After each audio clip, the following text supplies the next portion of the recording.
नमस्कार दोस्तों, न्यू उड़ान क्लासेज में आप सभी का हार्दिक स्वागत है, अभिनंदन। आज उद्यान विज्ञान में अपन एक नए टॉपिक के ऊपर चर्चा करेंगे और अपना टॉपिक रहेगा फलों उद्यान के लिए स्थान का चुनाव और उद्यानों का रेखांकन, लेआउट ऑफ गार्डनिंग। तो उन सभी के बारे में अपन चर्चा करेंगे। ये ऐसे टॉपिक है जिनके ऊपर से जो क्वेश्चन आते हैं तो कई बार स्टूडेंट इनको कर नहीं पाता है, क्योंकि इनमें बहुत ही माइन्यूट तरीके से समझा दिया जाता है। तो इसीलिए अपना आज टॉपिक रहेगा फलों उद्यान हेतु स्थान का चुनाव। और इसमें से जब क्वेश्चन आते हैं तो स्टूडेंट काफी गलत कर देते हैं। आगे इसी से जुड़ा हुआ जो आपके सिलेबस का तीसरा टॉपिक है ये, और वो है फलों उद्यानों का फिर रेखांकन। तो स्थान का चुनाव करते समय किन बातों का ध्यान रखना चाहिए, कौन कौन से ऐसे जो कारक है जिनको ध्यान में रखते हुए अपन फलों उद्यान के लिए चुनाव किया जाता है। पहला जो अपना है वो क्या रहेगा, जलवायु। दूसरा जो है वो अपना क्या रहेगा कि वहां की जो है स्थिति, साइट कैसी अपनी। और तीसरा जो रहेगा वो रहेगा भूमि का या सॉइल या लैंड की बात की जाए। इसके अलावा देखा जाए तो वहां यातायात,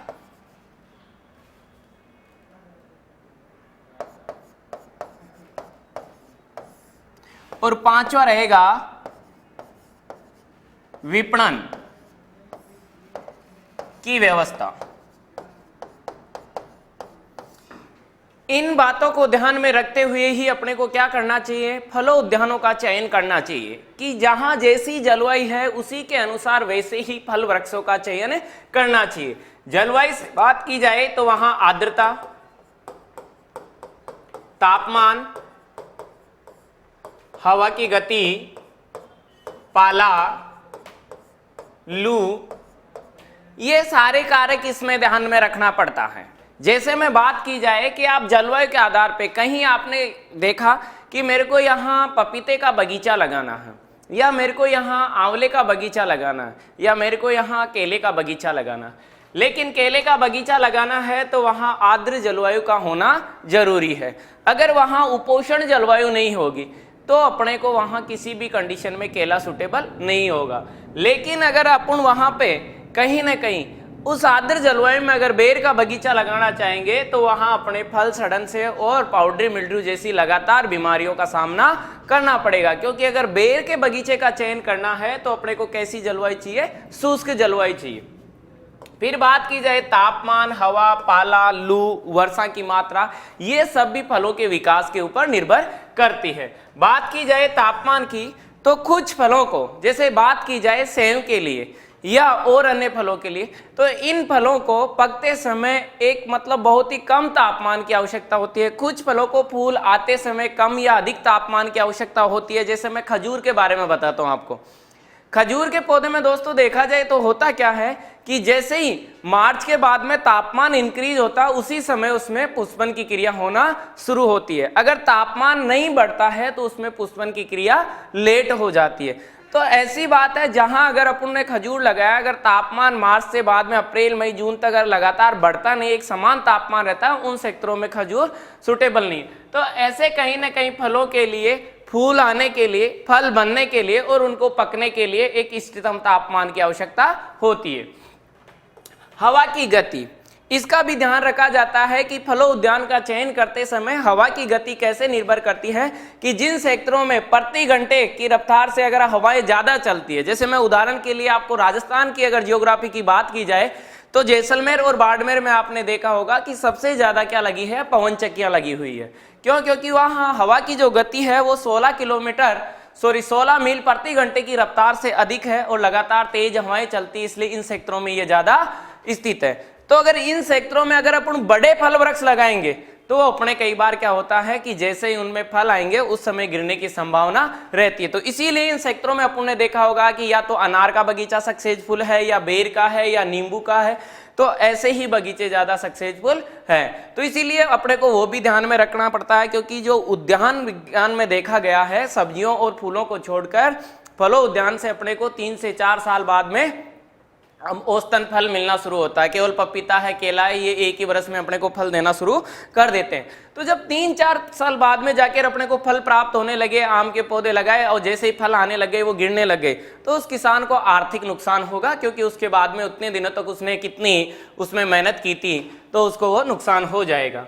तो इसीलिए हवा का भी ध्यान रखा जाता है कि जिन क्षेत्रों में तेज हवाएं चलती है वहां झाड़ी नुमा जो है फल वृक्षों का चयन करना चाहिए। ये ध्यान रखना कि जिन क्षेत्रों में तेज हवाएं चलती है उन क्षेत्रों में किस प्रकार के फल वृक्षों का चयन करना चाहिए, झाड़ी नुमा वृक्षों का और शुष्क और कंटीले वृक्षों का चयन करना चाहिए। उदाहरण के लिए आपने देखा होगा कि पश्चिमी राजस्थान के लिए है अनार है, बेर है और नींबू वर्गीय जो फल है, इसके अलावा खजूर है। ये जो है बिल्कुल शुष्क वनस्पति जो है वो ही इधर ज्यादा सुटेबल है। फिर उसके बाद में बात करते हैं अपन पाला। अगर जिन क्षेत्रों में लगातार नवंबर, दिसंबर और जनवरी माह के बीच में कहीं ना कहीं पाला गिरता है, तो उन क्षेत्रों में ऐसे फल वृक्षों का चयन नहीं किया जाए जो पाले के प्रति क्या हो, संवेदनशील हो। सहनशील की बात नहीं कर रहा हूं, संवेदनशील हो। तो इसमें संवेदनशील फल वृक्षों की बात की जाए तो सबसे जो ज्यादा पाले के प्रति संवेदनशील है वो अपना है पपीता।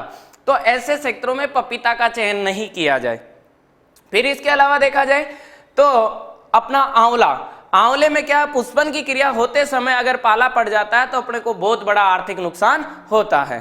तो इसीलिए ऐसे फलों का चयन नहीं किया जाए जहां लगातार कहीं ना कहीं पाला गिरता है, तो वहां ऐसे फलों का चयन करें जो पाले के प्रति क्या हो, प्रतिरोधी हो, या जिनमें इन महीनों के अंदर कहीं ना कहीं पुष्पन की क्रिया नहीं होती हो। फिर उसके बाद में देखा जाए लू।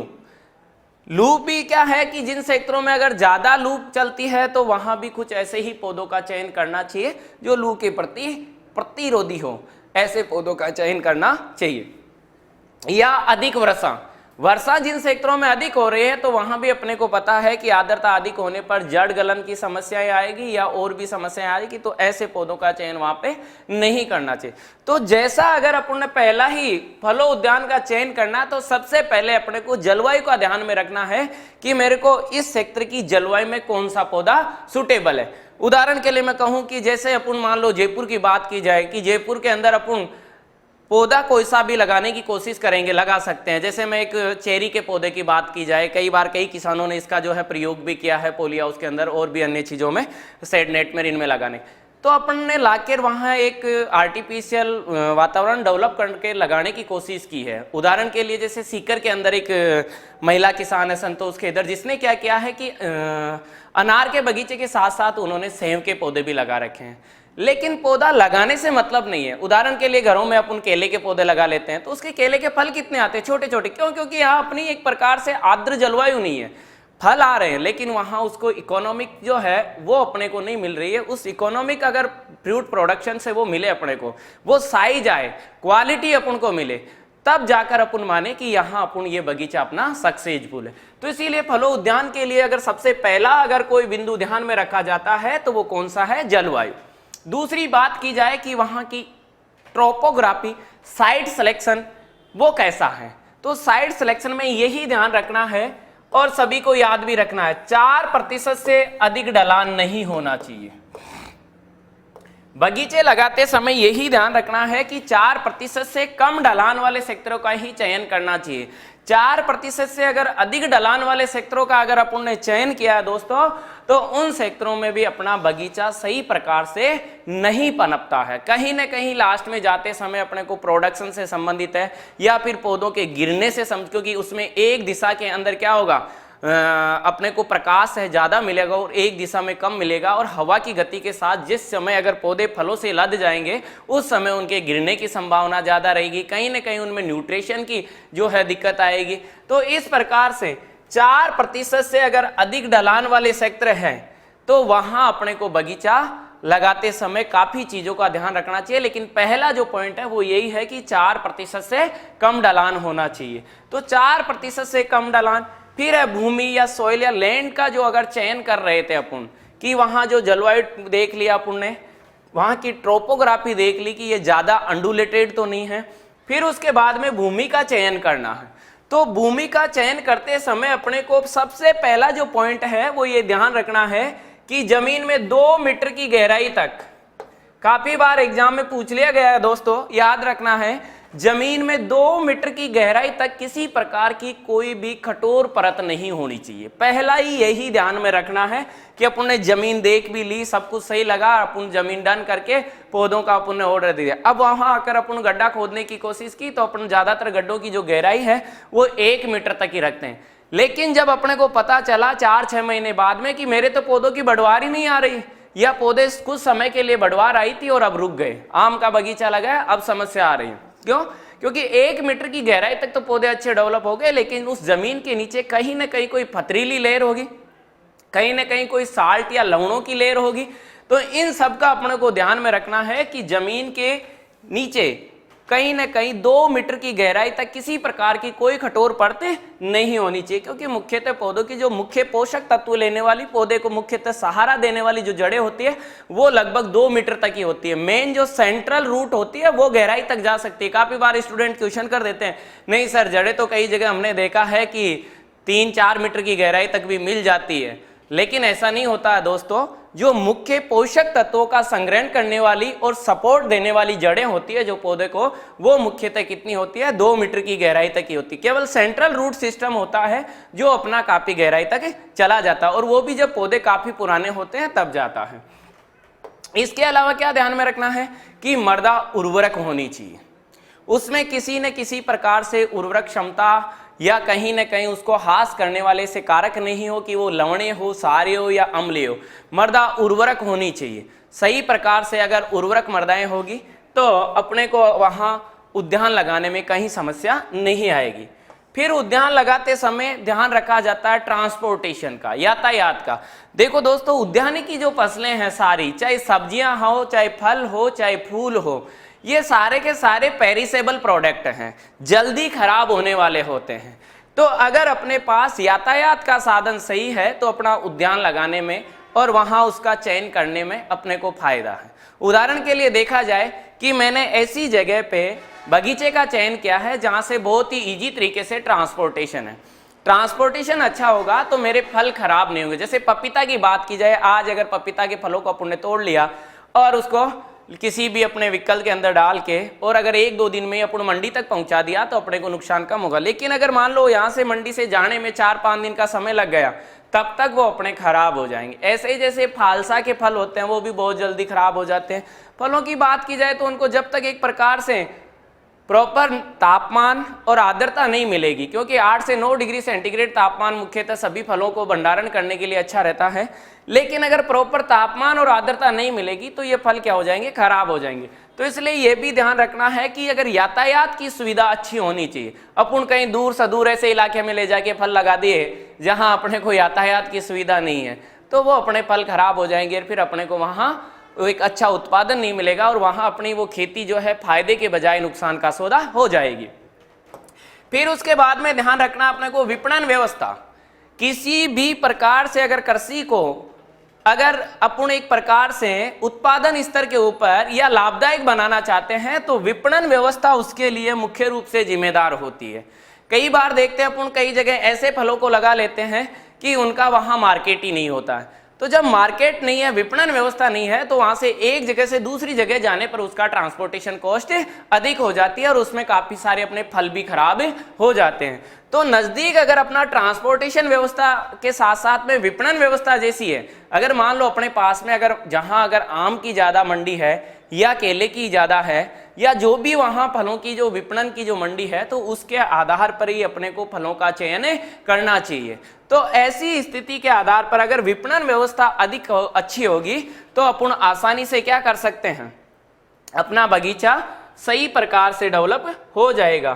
तो साइट ऑफ सिलेक्शन करते समय विपणन व्यवस्था बहुत ही जिम्मेदार है, क्योंकि विपणन से होता क्या है दोस्तों कि मान लो अपन ने यहाँ आसपास में किस प्रकार की विपणन व्यवस्था के साथ में एक ये भी देखना पड़ता है कि अपने यहाँ जो मंडी में मुख्य रूप से आसपास की जो मंडी होगी उसमें सबसे ज्यादा किस प्रकार के फलों की जो है डिमांड होती है, क्योंकि उसकी जो आवश्यकताएं हैं, वहां की जो डिमांड है, उसी को ध्यान में रखते हुए अपने को क्या करना है, वैसे ही फल वृक्षों का चयन करना है। अगर मान लो यहाँ अपन केले के फलों की ज़्यादा डिमांड है, या वहाँ जो लगी हुई आसपास के उद्योग धंधे या फैक्ट्रियाँ हैं वो कहीं ना कहीं मान लो आम का जूस बनाने वाली ज़्यादा है, और अपने यहाँ की जलवायु भी अगर आम के लिए सूटेबल है तो अपन उन्हीं फलों का चयन करेंगे। तो विपणन व्यवस्था बाजार मांग के अनुसार, बाजार मांग के अनुसार ही फलों का चयन करना। पूछा गया क्वेश्चन है एक बार ये पहले भी कि जो हायर लेवल एग्जाम होते हैं कि फल वृक्षों का चयन के ऊपर जो विपणन का है वो क्या प्रभाव रहता है, क्योंकि बाजार की मांग हमेशा वहां की विपणन व्यवस्था को प्रभावित करती है। अब जैसे मान लो किसी किसान ने व्हाइट मशरूम या सफेद मशरूम जो है व्हाइट बटन मशरूम जिसको अपन बोलते हैं वो उगा ली, सफेद मशरूम उगा रखी है, लेकिन वहाँ आसपास मशरूम खाने वाले ही नहीं है, तो वो विपणन व्यवस्था अगर वहाँ नहीं है, ट्रांसपोर्टेशन तो है, वो वहाँ से काफ़ी दूरी तक ले जाएगा, कोई दिक्कत नहीं, लेकिन उस पर इतना खर्चा आ जाएगा कि बचत कम होगी। तो विपणन व्यवस्था हमेशा किस पे निर्भर करती है, बाजार मांग पे निर्भर करती है कि वहाँ की जो बाजार की आवश्यकताएं होती है। तो इन सब का ध्यान रखते हुए अपने को किसका चयन करना है, फलों उद्यान का चयन करना। तो फलों उद्यान में जो मोटी मोटी बातें थी वो अपने को यही ध्यान में रखना है कि जो धरातल है उसमें 4% से अधिक का ढलान नहीं होना चाहिए। ढलान कितने प्रतिशत से? 4% से। 2 मीटर की गहराई तक मृदा में किसी भी प्रकार से या भूमि में किसी भी प्रकार से कठोर परत नहीं होनी चाहिए। दूसरा क्वेश्चन इसमें से ये बन के निकल के आता है कि वहां कठोर परत जो है वो 2 मीटर की गहराई से अधिक नहीं होनी चाहिए। इसके अलावा वहां जो देखना है तो अपने को विपणन व्यवस्थाओं के अलावा भी और भी जो है तो वो अन्य संसाधन आते हैं, और अन्य संसाधनों में क्या देखना है अपने को, अन्य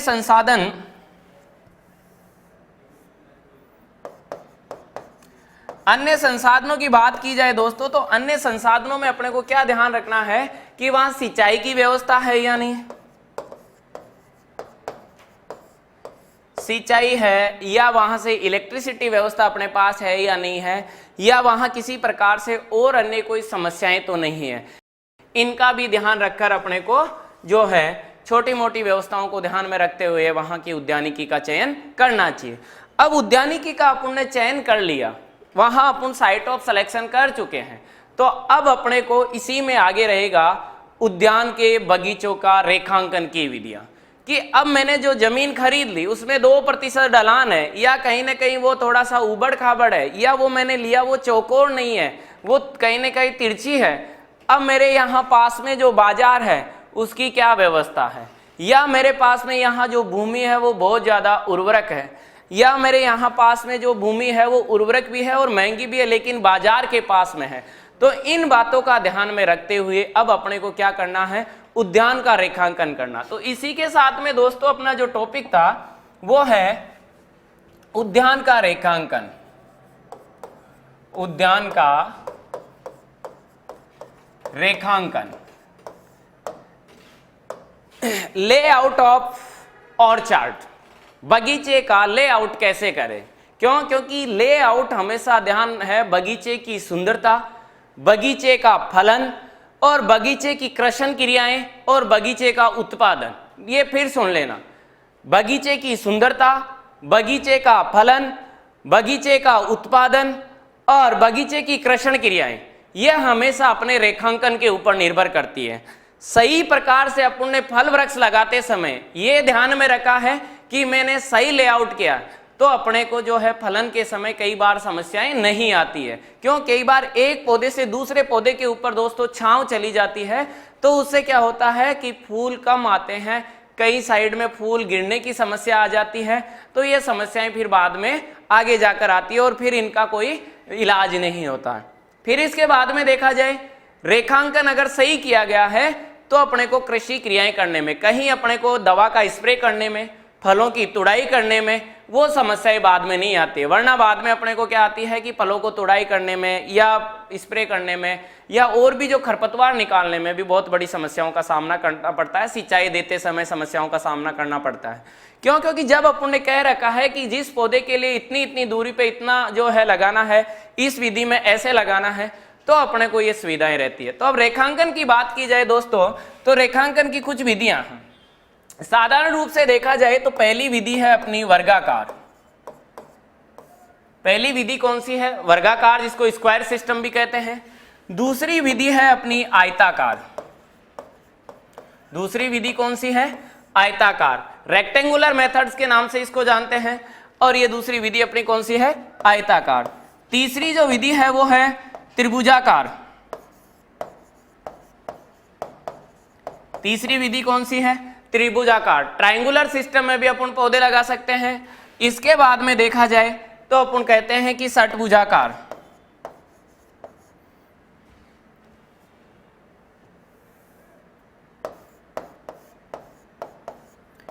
षटभुजाकार। और उसके बाद में देखा जाए तो पंचभुजाकार। और लास्ट में बात की जाए दोस्तों यहां, तो वो अपना रहता है कंटूर। इन 6 विधियों से आप बगीचों का रेखांकन कर सकते हो और इन तरीके से अपन पौधे लगाए जा सकते हैं। लेकिन जो एग्जाम में क्वेश्चन पुटअप होते हैं कि वर्गाकार विधि ये कैसी होती है, या इसमें पौधे का जो है गणना कैसे की जाती है, और कितने 1 हेक्टेयर के अंदर पौधे लगेंगे, तो कई बार ये न्यूमेरिकल्स भी आ जाते हैं, तो उनके ऊपर भी अपन चर्चा करेंगे। क्योंकि अपने को पहले ही ध्यान है, कृषि के अंदर ज्यादातर जो क्वेश्चन है वो घुमा फिरा के ही पूछा जाता है, वरना तो कृषि तो बहुत ईजी है। क्योंकि एक पढ़ा हुआ इंसान भी उसी तरीके से खेती करता है और एक अनपढ़ किसान भी उसी तरीके से खेती करता है, लेकिन केवल समझना अपने को। तो दोस्तों वही बात है, कृषि के अंदर जॉब भी है, वो भी आपके लिए बहुत ही सुनहरा है, क्योंकि कृषि में मिला हुआ जॉब बहुत ही शांति प्रिय और सुकून वाला होता है।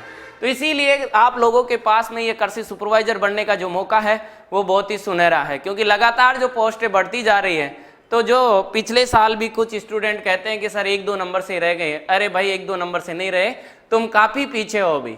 तो इसीलिए वापस नए सिरे से, क्योंकि जब अगर सुबह उठते हैं तो सुबह उठते ही उड़ता हुआ शेर ये सोचता है कि आज अगर मैं तेज नहीं दौड़ा तो मेरे को आज कहीं ना कहीं भोजन या शिकार नहीं मिलेगा। और सुबह उठते ही हिरन है वो भी यही सोचता है कि आज अगर मैं तेज नहीं दौड़ा तो कहीं ना कहीं मेरा जीवन नहीं बचेगा। तो इसीलिए दोस्तों इस जीवन के पथ पर अपने को दौड़ना तो है। अब उस दौड़ने के लिए मैंने यही कहा है कि किस प्रकार से दौड़ना है, जीवन बचाने के लिए दौड़ना है या जीवन जीने के लिए दौड़ना है। अगर अपनी दौड़ अच्छी होगी तो मंजिल अपने सामने होगी। उसी के बाद में बात करूं वापस अपनी जो विधियों की, तो जो वर्गाकार विधि है उसके बारे में बात की जाए दोस्तों, तो ये काफी पुरानी विधि है। सबसे पुरानी और प्रचलित विधि की बात की जाए विधि है तो वो कौन सी है? वर्गाकार विधि है। वर्गाकार विधि में क्या होता है कि जैसे पौधे से पौधे की दूरी, यहां देखा जाए कि एक कतार होगी और एक अपनी क्या होगी? पौधे से पौधे की दूरी होगी। तो R × P ये दोनों क्या होगी? समान होगी। पौधे से पौधे की दूरी और कतार से कतार की दूरी अगर समान होगी तो वो किस विधि में होगी? वर्गाकार विधि में होगी। और ये सबसे पुरानी है, आसान विधि है, इसका रेखांकन इजी तरीके से किया जा सकता है, किसी प्रकार से इसमें कोई दिक्कत नहीं है। लेकिन यहाँ प्रति हेक्टेयर अगर पौधों की संख्या निकालनी है, प्रति हेक्टेयर पौधा की संख्या यह अगर अपने को निकालनी है दोस्तों, तो यह ध्यान रखना है कि इसमें जो 1 हेक्टेयर का क्षेत्रफल है वो कितना है? 10,000 वर्ग मीटर। 1 हेक्टेयर का जो क्षेत्रफल है वो कितना है? 10,000 वर्ग मीटर। और इसमें जरूरी नहीं है, R × P हमेशा समान रहती है, तो इसलिए या तो वो P की दूरी देगा या R की दूरी देगा, दोनों में से एक ही दूरी देता है ज्यादातर। क्योंकि इसमें जब R × P समान रहती है तो वो थोड़ा सा कंफ्यूज करने के लिए आप लोगों को, तो अगर अपन ने किसी भी एक की दूरी दी हुई है तो भी अपन इसको निकाल सकते हैं आसानी से। इसमें भाग देकर पौधों की संख्या निकाली जा सकती है, तो इसीलिए कहीं कंफ्यूज नहीं होना। कई बार इसको अपन इस तरीके से भी लिख सकते हैं कि यहाँ जो 1 हेक्टेयर का क्षेत्रफल बटे P का स्क्वायर, ठीक है, वो भी वही बात है, या R का स्क्वायर, क्योंकि भुजा या जो उसकी है चौड़ाई दोनों में से किसी एक को भी ले लिया जाए, क्योंकि पौधे से पौधे की दूरी और कतार से कतार की दूरी समान रहती है। अब इससे आगे चलते हैं अपन, तो यहां पर देखा जाए तो दूसरी जो विधि थी अपनी वो कौन सी थी? वर्गाकार, सॉरी आयताकार। आयताकार आयताकार में क्या होता है कि कोई सी भी एक भुजा या तो बड़ी होगी या छोटी होगी। तो आयताकार विधि में दोस्तों जो पौधे लगाए जाते हैं वो इस प्रकार से लगा दिए जाते हैं।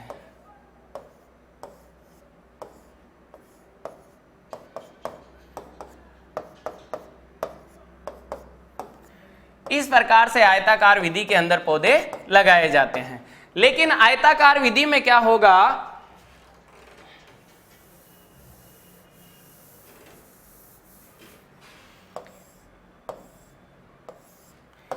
आयताकार विधि की बात की जाएंगी तो इसमें क्या होगा कि या तो पौधे से पौधे की दूरी ज्यादा होगी या कतार से कतार की दूरी ज्यादा होगी। लेकिन मुख्य रूप से इसमें देखी जाती है तो आपस में पौधे से पौधे की दूरी ज्यादा रहती है कई बार बगीचों में, और कतार से कतार की दूरी क्या रहती है, कम रहती है।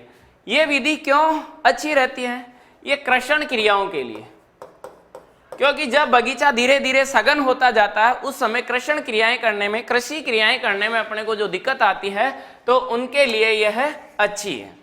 और इसमें जो प्रति हेक्टेयर पौधे निकाले जाते हैं तो यहाँ प्रति हेक्टेयर जो पौधे निकालने के लिए फॉर्मूला काम में लिया जाता है वो इस तरीके से आ जाता है कि 1 हेक्टेयर का क्षेत्रफल बटे R इंटू P, मतलब जो पौधे से पौधे की दूरी और कतार से कतार की दूरी है उसका भाग दे दिया जाता है तो अपने पौधों की संख्या आ जाती है।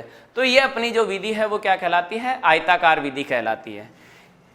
आयताकार विधि के बाद में अगर दोस्तों बात की जाए तो कई बार किसानों के पास में होता क्या है कि किसी किसान का खेत क्या है, तिरछा है, कटा पटा है। अब वो पौधे लगाने में था लेकिन उसके समझ में नहीं बैठ रहा कि अगर वो आयताकार से लगाता है, वर्गाकार से लगाता है तो उसका खेत का एक कॉर्नर खाली रह रहा है और वो चाहता है कि उस एक कॉर्नर को भी वो खाली नहीं रखें। तो जो कटी फटी और तिरछी भूमियां हैं उनके अंदर अगर पौधे लगाने हो तो अपन किसका चयन करते हैं, त्रिभुजाकार का ही करते हैं। ये वैसे दोस्तों देखा जाए तो अभी मैं बात करूंगा कि एक प्रकार से रूपांतरित हेक्सागोनल है, अपनी षटभुजाकार विधि का ही रूपांतरित प्रकार है, लेकिन उसमें यहाँ से ये एक पौधा जो बीच में से है ये गायब रहता है, क्योंकि इसके बाद में ये पूरा का पूरा अपना जो है यहाँ से लेकर यहाँ तक देखा जाए तो ये षटभुजाकार ही बनता है। लेकिन अपन उस पर चर्चा नहीं करेंगे। जिन किसानों के अगर अपने से पूछी जाए तिरछी भूमियों में, तिरछी और कटी फटी भूमि के लिए अगर सबसे उपयोगी विधि है तो वो कौन सी है, त्रिभुजाकार विधि है। और इस विधि का चयन किसान अपने जमीन का सदुपयोग कर सके इसीलिए इसको काम में लिया जाता है। ये भी एक प्रकार से क्या है, आयताकार की तरह इसमें जो ऊपर की कतारें हैं वो इस प्रकार से चलती है पूरी, लेकिन उन कतारों के बीच में एक पौधा काम में ले लिया जाता है, इधर एक पौधा और एक पौधा यहाँ काम में ले लिया जाता है। अब इसमें कई बार कहते हैं कि सर इसका जो है पौधे कैसे निकालेंगे, बहुत सी समस्या आती है।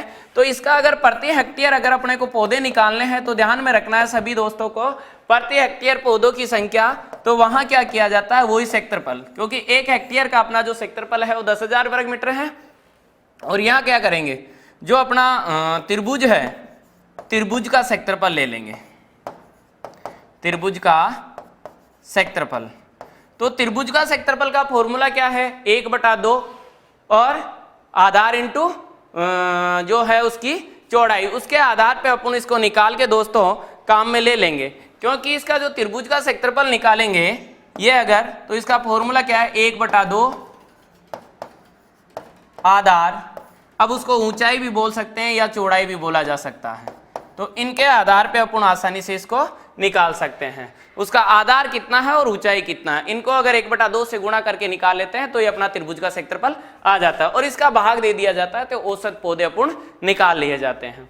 उसके बाद में दोस्तों अगर बात की जाए नेक्स्ट अपने मेथड की, त्रिभुजाकार के बाद में, तो त्रिभुजाकार के बाद में अपना जो मेथड आता है वो अपना आएगा, वो रहेगा षटभुजाकार। वो कौन सा रहेगा, षटभुजाकार।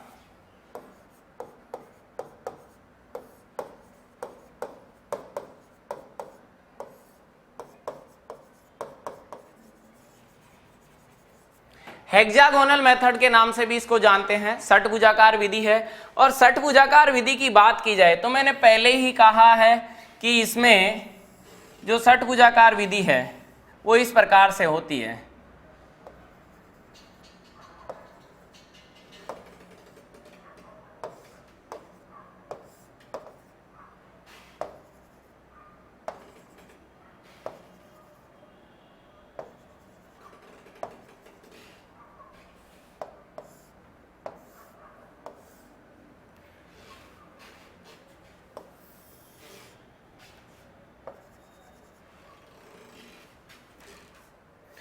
षटभुजाकार जो विधि है दोस्तों, तो उसका चयन करते समय वापस बनाते हैं अपन कि षटभुजाकार में जो है इस प्रकार से अपना एक प्रकार से षटकोण बन जाता है पूरा पूरा।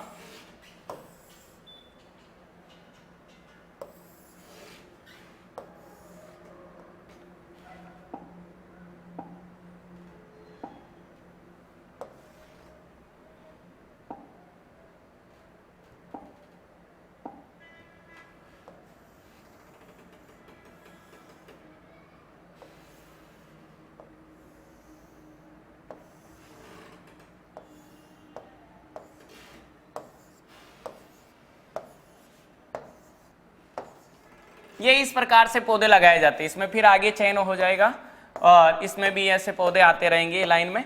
तो ये षटभुजाकार अपनी विधि होती है। लेकिन षटभुजाकार विधि का प्रयोग कब और कैसे किया जाता है? षटभुजाकार विधि में एक तो अपने को क्वेश्चन ध्यान रखना है कि वर्गाकार की अपेक्षा हमेशा इनका सभी का जो है तुलना की जाएगी दोस्तों। तो कई बार आयताकार दिमाग में आ जाता, नहीं, सभी की तुलना वर्गाकार से है। वर्गाकार की अपेक्षा कितने पौधे अधिक लगाए जाएंगे? 15%। वैसे राउंड फिगर 15 से 20% कहा जाता है, लेकिन अगर 15 और 20 दिया हुआ हो दोनों ऑप्शन में तो क्या करना है ये भी मैं बता देता हूं आपको। 15% करने हैं कि वर्गाकार की अपेक्षा कितने पौधे अधिक लगाए जाते हैं? 15% पौधे अधिक लगाए जाते हैं। अब 15% पौधे अगर अधिक लगाए जाते हैं तो प्रति हेक्टेयर वही पौधों की संख्या अगर अपने से पूछ ली जाए तो प्रति हेक्टेयर पौधों की संख्या किस प्रकार से निकालेंगे? तो पौधों की संख्या निकालते समय अपने को वही ध्यान में रखना है फॉर्मूला कि प्रति हेक्टेयर पौधों की संख्या यहां भी, तो इसका फॉर्मूला क्या होगा? वही अपना 1 हेक्टेयर का क्षेत्रफल बटे R into P, R into P. ये निकालने के बाद में प्लस 15% जो पौधे आ गए अपने उनका 15% और निकाल के फिर जोड़ना है। कैसे? उदाहरण के लिए जैसे मान लो 10 इंटू 10 मीटर की दूरी पे पौधे लगाए गए थे, तो यहाँ 10,000 अपना बटे 10 इंटू 10, तो इससे देखा जाए तो लगभग 100 पौधे अपने आ गए। और 15% कितना हो गया? 100 का 15, तो यहाँ 15 पौधे और जो लगभग 115 पौधे लगाए जा सकते हैं। कितने पौधे लगाए जा सकते हैं? 115 पौधे लगाए जा सकते हैं। नोट करो इसको कि इस प्रकार से अगर देखा जाए तो अपना जो षटभुजाकार है उसमें 15% के आसपास पौधे लगाए जाते हैं। यह ऐसी विधि है वो कहां काम में ली जाती है? शहरों के आसपास। कहां काम में ली जाती है? शहरों के पास में ऐसी विधि का चयन किया जाता है। इसे बगीचा कैसा हो जाता है? सघन हो जाता है, क्योंकि सघन बगीचा लगाना हो तो ही अपन षटभुजाकार विधि का चयन करते हैं। अब यहां जो बात की जाएगी षटभुजाकार विधि के में, तो अपने जो 115 पौधे लगे तो कितने पौधे अधिक लगे? 15% पौधे अधिक लगे। फॉर्मूला वही रहेगा सेम। दूसरी जो विधि की बात की जाए तो वो विधि फिर अपनी कौन सी रहती है? पंचभुजाकार विधि रहती है दोस्तों। क्यूनेक्स सिस्टम जिसको अपन बोल देते हैं कई बार, पंचभुजाकार। पंचभुजाकार सेम एक प्रकार से देखा जाए तो वर्गाकार विधि है। क्यों है? क्योंकि इसमें जो पौधे लगे हुए रहते हैं वो वर्गाकार विधि की तरह ही लगे हुए रहते हैं, लेकिन बीच में जब बगीचा अपना क्या हो, शुरुआती अवस्था में फलन नहीं दे रहा हो, पौधे अभी छोटे हों, उनका विकास होने में समय अधिक लगता हो। और एक मैं और दूर कंफ्यूज कर देता हूँ, काफ़ी बार स्टूडेंट कहते हैं कि सर इसके अंदर जो है हमने तो ये पढ़ा था कि कहीं तो कहते हैं कि आधे या दुगने पौधे अधिक लगते हैं, कहीं लिखा हुआ मिल जाता है कि 70 से 80% पौधे अधिक मिलते हैं, लगाए जाते हैं। दोस्तों दोनों ही कंफ्यूज अभी अपन दूर करेंगे, क्योंकि मैं इसका न्यूमेरिकल एक ऐसा ही तरीके से आप लोगों को बताऊंगा। अब यहाँ बात की जाए पंचभुजाकार की, तो वर्गाकार विधि का ही रूपांतरण है। 4 पौधे चारों सिराओं पे लगाए जाते हैं, लेकिन 5वां पौधा कहाँ लगाया जाएगा? बीच में। तो बीच वाला जो पौधा है वो क्या कहलाएगा? पूरक पौधा। क्या कहलाएगा? पूरक पौधा, या दोस्तों इसका नाम है फिलर प्लांट। क्या नाम है? फिलर प्लांट या पूरक पौधा भी इसको कहा गया है। पूरक पौधा कौन सा होगा? ऐसे पौधे का चयन करेंगे जो कम समय में ही उत्पादन देना शुरू कर दे और कुछ ही समय के लिए उसका जीवन चक्र हो, 1 वर्ष या 1 से 2 वर्ष के मध्य उसका जीवन चक्र हो। सबसे अच्छा जो पूरक पौधा है वो है पपीता। फालसा और केला, इन्हीं को पूरक पौधों के रूप में चयन करते हैं दोस्तों। कम समय में जल्दी विकसित होने वाले पौधों का चयन किया जाता है, ताकि अगर जब अपना मुख्य पौधा विकसित हो जाए तब इनको हटा दिया जाए। तो ऐसे पौधों को अपन क्या कहते हैं, पूरक या फिलर प्लांट कहा जाता है। बात की जाए पंचभुजाकार या क्यूनेक सिस्टम की, तो यहाँ जो क्यूनेक सिस्टम है उसमें वर्गाकार विधि की अपेक्षा, वही किसके साथ में तुलना करेंगे, वर्गाकार की अपेक्षा, वर्गाकार की अपेक्षा कितने पौधे अधिक लगाएंगे दोस्तों, लगभग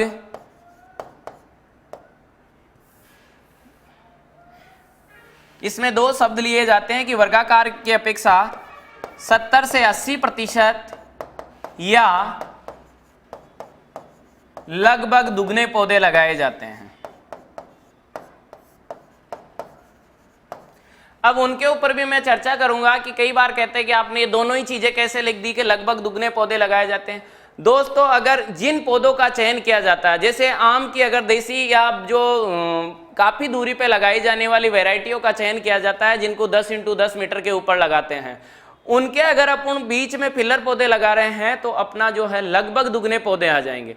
लेकिन जितने कम दूरी वाले पौधे लगाएंगे, जैसे मान लो कि अपन ने 6 × 6 मीटर की दूरी के ऊपर ही क्या लगाया है, बगीचा लगाया है, किसका, नींबू का, अनार का, तो उनके अंदर जो है इन पौधों की संख्या क्या आएगी, कम आएगी। तो वहां लगभग दुगना शब्द यूज करते हैं। क्यों? क्योंकि इसका जो प्रति हेक्टेयर पंचकोणीय विधि में प्रति हेक्टेयर पौधे निकालने का जो फॉर्मूला है वो अभी देख लेना किस तरीके से है।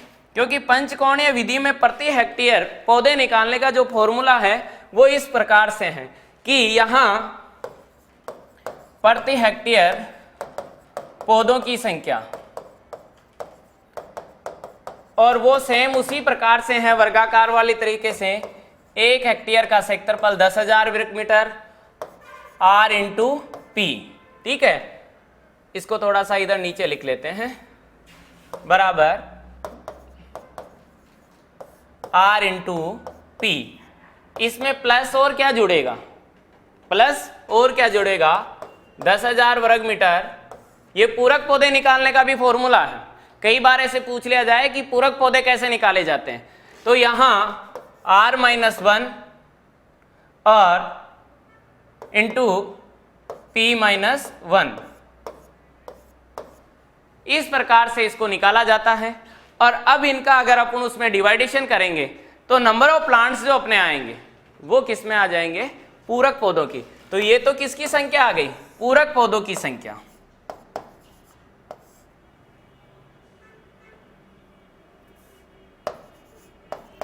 पूरक पौधों की संख्या।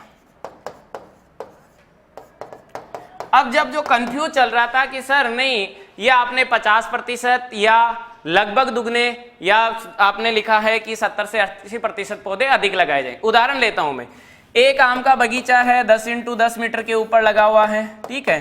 तो यहां ये 100 पौधे आ गए। कितने आ गए, 100 पौधे।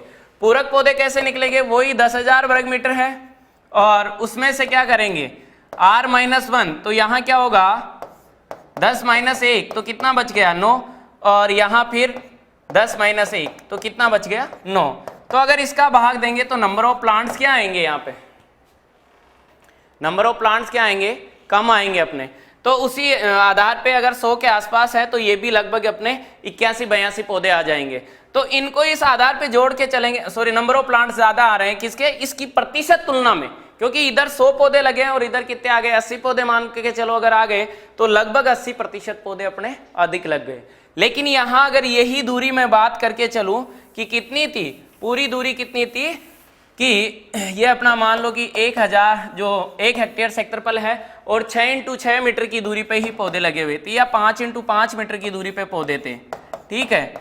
यहाँ 5 × 5 मीटर की दूरी पे पौधे थे। तो अब अगर इनको अपन देखा जाए तो मुख्य पौधों की संख्या और पूरक पौधों की संख्या, तो यहाँ लगभग अगर अपन बात की जाएंगे तो कितने पौधे आ जाएंगे, यहाँ अपने 400 पौधे आ जाएंगे, ठीक है। अब पूरक पौधे कैसे निकालेंगे, वही 10,000 वर्ग मीटर, और यहाँ 5 - 1 × 5 - 1, तो यहाँ अपना फिर कितना हो गया, यहाँ 4 और यहाँ 4 लगभग 16। तो यहाँ 10,000 में अगर अपन 16 का भाग देंगे तो अपना लगभग देखा जाए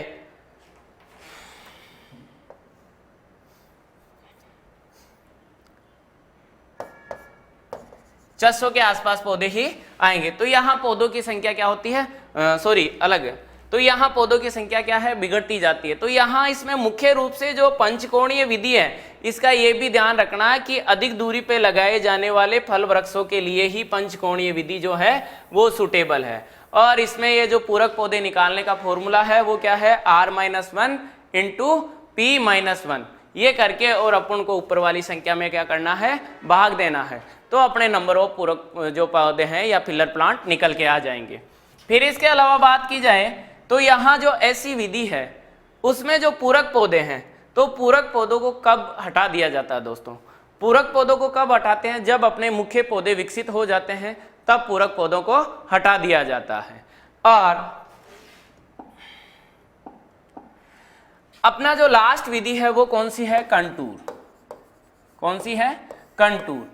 कंटूर के अंदर क्या होता है कि मान लो कहीं पहाड़ी एरिया है या रेत के टीले हैं जिनको समतल करने के लिए अपने को अगर ज्यादा समय लग रहा है या उसमें अपना जो है ऊर्जा की खपत जो है वो अधिक हो रही है, तो ऐसे सेक्टरों के अंदर अपन क्या करेंगे दोस्तों, कंटूर विधि का चयन कर लेंगे।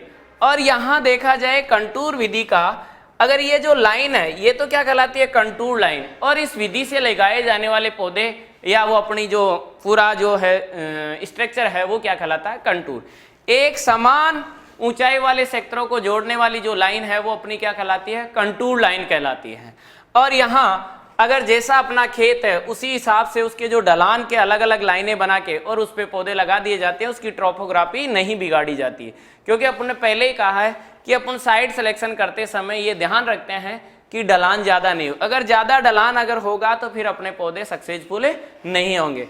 तो यहाँ जो कंटूर विधि है ये मुख्य रूप से पहाड़ी क्षेत्र और रेत के टीले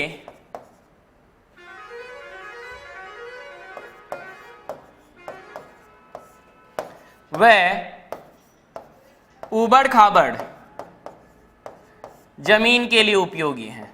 जहां अंडुलेटेड सॉइल्स हो उन सेक्टरों में इसका चयन किया जाता है।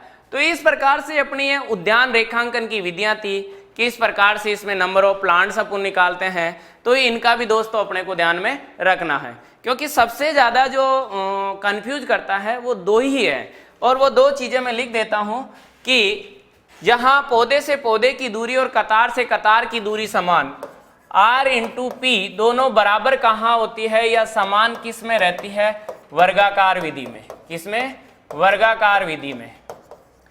और यहाँ R/P दोनों में से एक या तो बड़ी होगी या छोटी होगी, असमान कहाँ होगी, वो किस में रहेगी, अपनी आयताकार में, क्योंकि इसमें जो कृषि क्रियाएं करने में भी आसानी रहती है। इसके अलावा देखा जाए तो वर्गाकार की अपेक्षा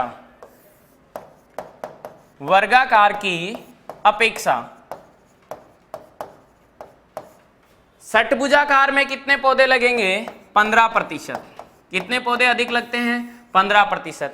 और षटभुजाकार में बगीचा, सघन बगीचा, अब ये भी ध्यान में रखना है कि सघन बगीचा लगाने के लिए चयन की जाने वाली विधि है वो कौन सी है, षटभुजाकार ही है। और यहाँ जो सघन बगीचा के साथ साथ में शहरों के पास में काम में ली जाने वाली जो विधि है वो कौन सी है, षटभुजाकार। कभी भी आपको पंचकोणीय नहीं बताना है। पंचकोणीय के लिए केवल जो शब्द आएगा वो आएगा कि हाई डेंसिटी प्लांटिंग करने के लिए कौन सी विधि काम में ली जाती है, सर्वाधिक पौधे लगाने के लिए कौन सी विधि काम में ली जाती है, तो वहां कौन सी आएगी, पंचभुजाकार, सर्वाधिक पौधे लगाने के लिए। तो वहां किसको काम में लेते हैं, पंचभुजाकार या पंचकोणीय विधि, ये काम में ली जाती है। जबकि शहरों के आसपास महंगी भूमि में अगर वृक्षारोपण करना है या उर्वरक भूमि में करना है तो वहाँ किसका उपयोग किया जाता है, षटभुजाकार विधि का उपयोग किया जाता है। और अगर अपनी जमीन क्या है, ढलान वाली है, ढलान अधिक है और उबड़ खाबड़ है, तो वहाँ किसको काम में लेंगे, कंटूर को। वहाँ सबसे अच्छी विधि रहेगी वो अपनी कौन सी रहेगी, पहाड़ी क्षेत्रों के लिए, और वो कौन सी रहेगी, कंटूर विधि ही रहेगी। तो इस प्रकार से अपन उद्यानों का रेखांकन कर सकते हैं और उनका चयन करके पौधे लगाए जा सकते हैं। धन्यवाद।